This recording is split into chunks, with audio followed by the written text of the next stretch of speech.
இன்றைக்கு நிறைய பேருக்குள்ள இருக்கிற ஒரு மிகப்பெரிய கேள்வி என்னன்னா, நான் போற சபை சரியான சபையா? இல்லாவிட்டால் மற்றவர்கள் போற சபை சரியில்லை அப்படிங்கிற ஒரு கன்ஃப்யூஷன் இருக்கத்தான் செய்யுது. கிறிஸ்துவ உலகத்துல இது ஒரு மிகப்பெரிய பிரச்சனையாவே வெடிச்சுக்கிட்டு இருக்கு. சமீபத்துல அ நான் ஒருத்தருக்கு உடம்பு சரியில்ல அப்படிங்கிறதுக்காக ஹாஸ்பிட்டல்ல இருக்க வேண்டிய ஒரு சூழ்நிலை இருந்துச்சு. அதுக்காக நான் போயிருந்தபோது, ஒரு குறிப்பிட்ட இடத்துல வெயிட்டிங்க்காக உட்காண்ட்ருந்தேன்.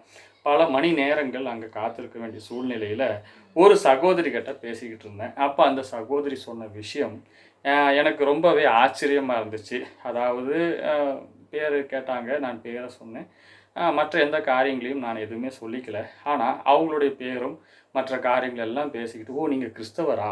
அப்படின்னு கேட்டுட்டு, அடுத்தபடியா அவங்க சொன்ன காரியங்கள் ஒவ்வொன்னும் எனக்கு ரொம்பவே ஆச்சரியமா இருந்துச்சு. தான் எப்படி ரட்சிக்கப்பட்டதும், தான் எந்த சபைக்கு போகிறதுன்னு சொல்லாமயே, எல்லா காரியங்களும் சொன்னாங்க. நெறைய காரியங்கள் பைபிளை எப்படி வாசிக்கணும், எப்படி ஜெபிக்கணும், எப்படி தன்னுடைய மாற்றங்கள் நிகழுது, எல்லாவற்றையும் சொன்னவர்கள், கடைசியில ஒரு விஷயத்த சொன்னாங்க. தான் ஒரு குறிப்பிட்ட சபைக்கு போறதாகவும், அந்த சபையில தனக்கு நல்ல ஒரு அ ஐக்கியம் இருக்கிறதாகவும், அந்த சபைக்கு போன பிறகு தான் ஆவிக்குரிய வளர்ச்சி அடைந்ததாகவும் சொல்லிட்டு, அந்த சபைக்கு நீங்க கண்டிப்பா வரணும் அப்படின்னு என்கிட்ட சொன்னதும் அல்லாம, நம்ம இப்ப பயன்படுத்திட்டு இருக்கிற பரிசுத்த வேதாகமும் சரியில்ல அப்படின்னு சொல்லிட்டு, அதற்கு பதிலாக மறுபதிப்பு செய்யப்பட்ட ஒரு வேதாகமும் இணையதளத்துல ஒண்ணு இருக்கு அப்படின்னு சொல்லி WhatsAppல எனக்கு ஒரு மெசேஜும் அனுப்புனாங்க.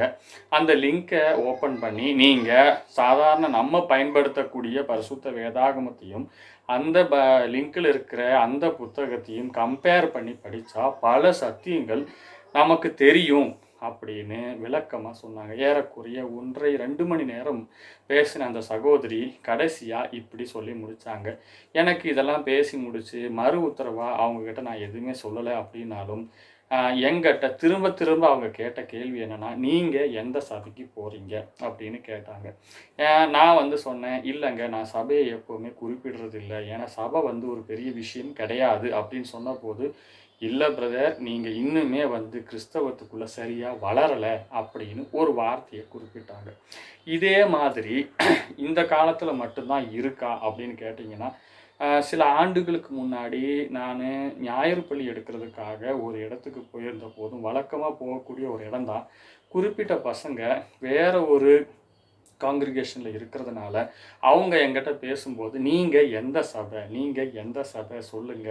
நீங்க எந்த சபைய சேர்ந்தவங்கன்னு?" திரும்ப திரும்ப கேட்டபோதும், நான் சொன்ன ஒரு விஷயம் என்னன்னா, "நான் ஒரு கிறிஸ்தவன்." அப்படின்னு சொன்னபோது, அதை அங்க இருக்கிற அவங்களுடைய வாலண்டியர்ஸாலயும் அத ஒத்துக்க முடியல. அதே மாதிரி அந்த பிள்ளைகளாலயும் அத ஒத்துக்க முடியல. ஏன்னா, அந்த பிள்ளைகளுடைய மனதில ஆழமாக பதிக்கப்பட்டிருந்த ஒரு விஷயம் என்னன்னா, குறிப்பிட்ட ஒரு சபை அதுதான் கர்த்தருடைய வருகைக்கு போகும். இல்லாவிட்டால் அந்த சபை தான் சரியான சபை அப்படின்னு ஒரு கருத்த அந்த பிள்ளைகளுடைய மனதில பதிய விட்டிருந்தாங்க. இப்படி இருக்கும்போது எனக்கு விஷயம் என்னன்னா, எங்க சபைக்கு ஒரு தடவ வந்து பாருங்க. அப்புறம் தெரியும் அந்த மாற்றம் என்னன்னு. எங்க சபைக்கு வந்து பாருங்க. அந்த ஆசீர்வாதம் எப்படி வருதுன்னு பாருங்க. அப்படின்னு அந்த மாரி தான் இன்ட்ரோடியூஸ் பண்றாங்களே தவிர, நீங்க ஆசீர்வதிக்கப்படக்கூடிய அல்லாவிட்டால், நீங்கள் சத்தியத்தை தெரிந்து கொள்ளக்கூடிய சபை எதுங்கிறத குழப்பக்கூடிய பேச்சுக்கள் தான் வந்து நெறைய பேர்கிட்ட நடக்குது. இன்னொரு அதிர்ச்சியான விஷயம் என்னன்னா, கிறிஸ்தவத்துக்குள்ள நம்ம இப்ப யாரையாவது மீட் பண்ணா, "எந்த ஊருங்கன்னு?" கேட்குறாங்க. அதுக்கு அடுத்தபடியா, "கிறிஸ்டியனா? பேரு? நீங்க எந்த சபையை சேர்ந்தவர்கள்?"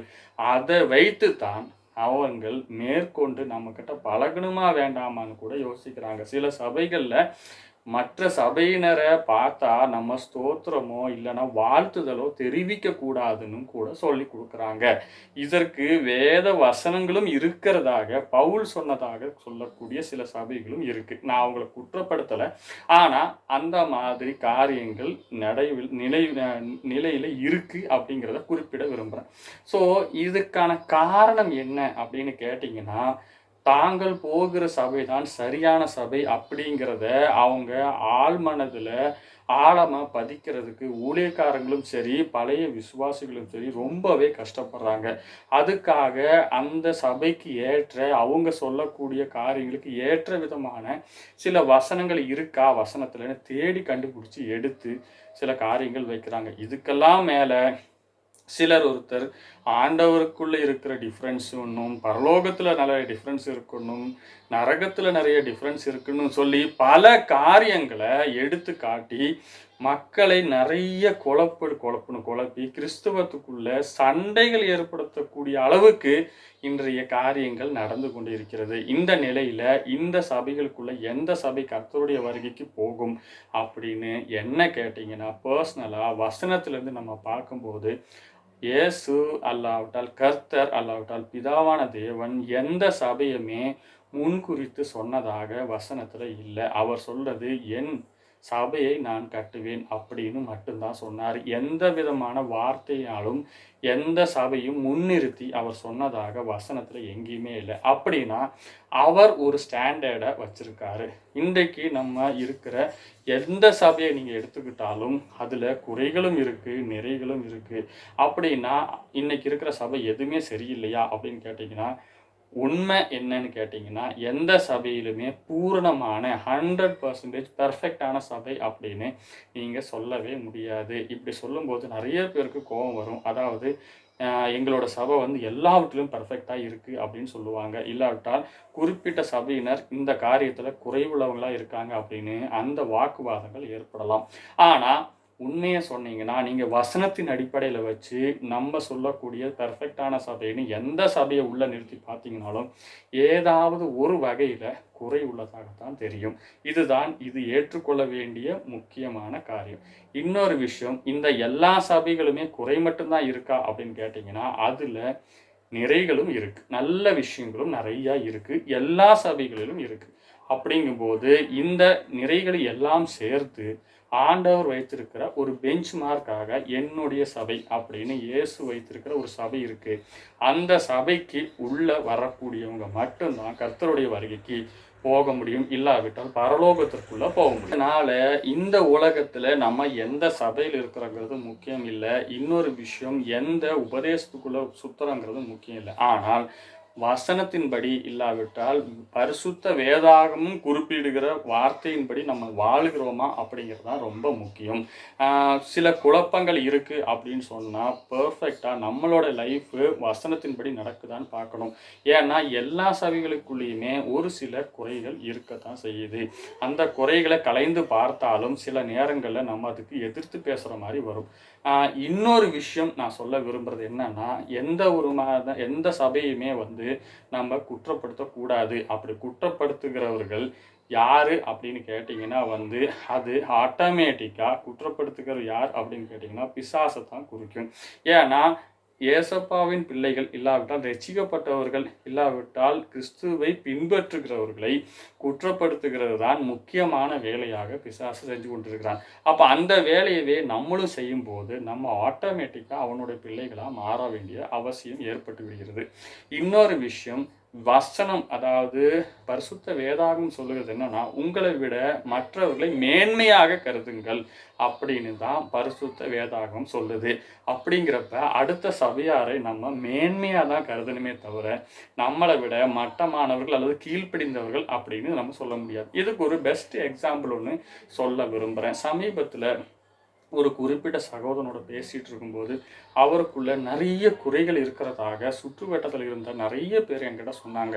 இருந்தாலும் எனக்குள்ள அது ஒரு பெரிய ஒரு அழுத்தமாக ஏற்பட்டு நான் அந்த சகோதரனுக்காக ஜெபிச்சேன். ஆண்டவரே, இவர் இவ்வளவு வருஷமாக இந்த சபையில் இருந்தும் இவ்வளவு குறைகள் உள்ளவராக இருக்காரே அப்படின்னு நான் கேட்டபோது ஆண்டவர் உணர்த்தின ஒரு வசனம் தான், உன்னை விட மற்றவர்களை மேன்மையாக எண்ணு அப்படிங்கிற அந்த வசனத்தை எனக்கு உணர்த்தினார். இமீடியட்டாக ஆண்டவரே, அவருக்குள்ளே என்ன மேன்மை இருக்குது அப்படின்னு கேட்கும்போது ஆண்டவர் சொன்ன ஒரு காரியம் எனக்குள்ளே ரொம்பவே குத்தப்பட்டுச்சு. அதாவது எனக்குள்ளே இல்லாத 3 நல்ல காரியங்கள் அந்த சகோதரனுக்குள்ளே இருந்துச்சு. நம்ம மற்றவர்களை பார்க்கும்போது நம்மளை விட மேன்மையானவங்களாக கருதுறது அல்லது நம்மளை விட மற்ற சபையார் நல்லவர்களாக இந்த காரியத்தில் இந்த குறிப்பிட்ட காரியங்களில் நல்லவங்களாக இருக்காங்க, அந்த காரியம் எனக்குள்ளே இல்லைன்னா நான் போகிற சபைக்குள்ளே இல்லையே அப்படின்னு பார்க்க ஆரம்பித்தால் கண்டிப்பாக யாரையும் குற்றப்படுத்த நம்ம விரும்பவும் மாட்டோம். நம்ம சொல்ற நம்ம சபை மட்டும்தான் கர்த்தருடைய வழியில போகும் அப்படின்னு நீங்க நினைச்சா கூட, அந்த வழியில பார்த்தா கூட, ஆண்டவருடைய வருகைக்கு பிறகு பரலோகத்துக்குள்ள போகும்போது, மற்ற சபை ஆட்கள் அங்க வரும்போது, அவங்கள நம்ம எப்படி நம்ம பார்க்க முடியும்? கண்டிப்பாக நம்ம ஒருத்தர் மட்டுமே அங்க போப்போறதில்ல. லட்சக்கணக்கான ஜனங்க வரப்போறாங்க.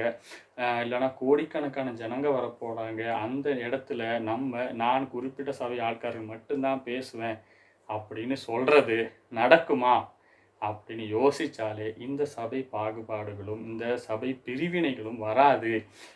அதற்கு பதிலாக கர்த்தருடைய அன்பு உங்கள் இருதயத்திலிருந்தும், உங்கள் வார்த்தையிலிருந்தும், உங்கள் செய்கையிலிருந்தும் கண்டிப்பாக மற்ற சபையார், பின் சபையார், இல்லைன்னா வேற பிரிவினர் அப்படிங்கிற அந்த பிரிவினைகள் எதுவுமே வராமல் நம்மை கண்டிப்பாக பாதுகாக்கும். கர்த்தருடைய வருகைக்கு அல்லது பரலோகத்துக்கு போகக்கூடிய அந்த சிந்தனை உள்ளவர்கள் என்னை கேட்டால் யாருமே வந்து பரலோகத்துக்கு போனால் எனக்கு எப்படி இருக்கும் அப்படின்னு யோசித்தாலே இந்த சபை பாகுபாடுகள் எதுவுமே வராது. மற்றவர்கள் காண்கிறவர்கள் எல்லாரையுமே நம்மை காட்டிலும் மேன்மையானவர்களாக மட்டும்தான் நமக்கு பார்க்க தோணும்.